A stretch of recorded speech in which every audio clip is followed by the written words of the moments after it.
Okay, this whole sequence of reasoning leads us pretty directly to dq dt is proportional to q, where q is the charge in the capacitor, right? Okay? Which leads to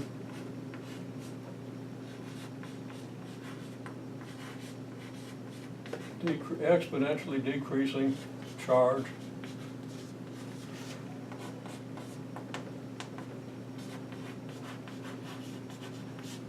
which leads to exponentially decreasing current. Of course, what is the current here? See current anywhere on the board?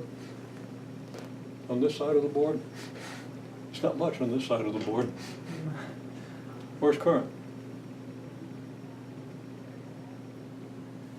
What's the definition of current? Charge per second. Charge. Yeah, charge is passed at a given point per unit of time, right? Charge per unit of time. Anything up here look like charge per unit of time? Maybe that DQ or DT. DQ. Yeah, we know that.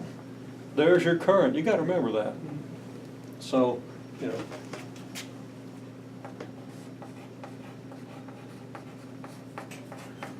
So once you get your solution for Q, you take its derivative and you get your current, right? Yeah, we can't forget that. Although we probably would. I mean, at least for a little while, you know, temporarily until we, oh yeah, there it is, okay. Right? Okay, so you know how to solve that equation. I don't even have to mention it. That's,